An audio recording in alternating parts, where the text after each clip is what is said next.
नाज़रीन, अवामी न्यूज़ में खबरन जो सिलसिलो जारी है। इन वक्त असीं तव्हांखे कंधकोट में खबर ॾींदा हलूं त कंधकोट वेजो बडाणी लॻ ॻोठ मोहम्मद उमर भुट्टो जे रवासिन अली गौर भुट्टो मोहम्मद बख्श भुट्टो मीडियासेंटर में पहुची बाआसरनि खिलाफ प्रेस कॉन्फ्रेंस कंदे चयो त असांजी ज़मीन 65 एकड़ ज़मीन जेका दे खाई कचो मखण ॿेले में आहे, जेका असांजी ॾाॾाणी मिल्कियत, इन जे नाले ते खातो बि थियल आहे, पर असांजा सोट खादम हुसैन भुट्टो, अलाह ॾितो भुट्टो, शाहनवाज़ भुट्टो, शबीर अहमद भुट्टो तपेदार ख़ालिद खोसो सां मिली करे कूड़ो खातो करे असांजी ज़मीन ते कब्ज़ो कयो। असां ग़रीब आहियूं, असांजी ज़मीन ते वञूं था त हू असांखे मौतमार धमकियूं ॾियनि था ऐं हिननि असांजे ख़िलाफ़ कराची मेड प्रेस क्लब में कूड़ो बयानु ॾिनो आहे त असां ॾोहारी आहियूं, जेको सभु कूड़ हिन चयो आहे त हू बाआसर आहे, असांखे कूड़े केस में फासाइण चाहिनि था। हिननि चयो त असां वज़ीर आला सिंध DSP कश्मीर खे अपील करियूं था त हिननि बाआसर कब्ज़ा खोरनि जे ख़िलाफ़ कानूनी कार्रवाई करे ज़मीन आज़ाद करे असांखे तहफ़ुज़ फराहम कयो वञे।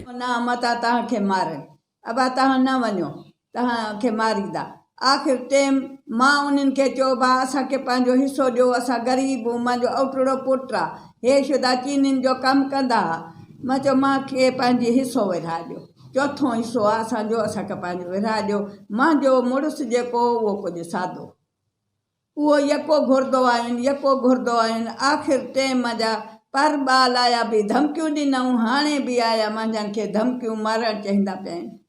पोइ हाणे अलाह सवली कंदो, बच्चनि खे दुआयूं कंदी वेठी आहे, अलाह बा तव्हांखे हर्ष जो हयाती ॾींदो।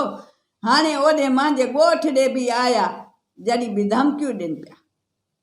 हुया मां यको धिका खाईंदो हुउमि, इन यको वियो मां 2-3 चकर वियो मां, मूंखे कागज़ ॾियो, मूंखे कागज़ न ॾिनो। डॉक्टर शाहनवाज़ ऐं इहे इन जा ॿाहिरि मूंखे धिका ॾेई दर खां ॿाहिरि रुकाए छॾियो।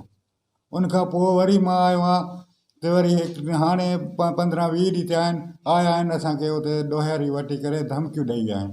तव्हांजी कहिड़ी ज़मीन आहे, अलाह ॾितो जेको आहे 2-3 चकर अलाह ॾिते ॾिया आहियूं, इन मूंखे धमकी ॾिनी, तुंहिंजी कहिड़ी ज़मीन आहे, तूं हेॾे आयो आहे। बस असांजे मज़ीद खबरों और तफसीलात के लिए विजिट करें हमारी वेबसाइट www.awamiNewsHD.com।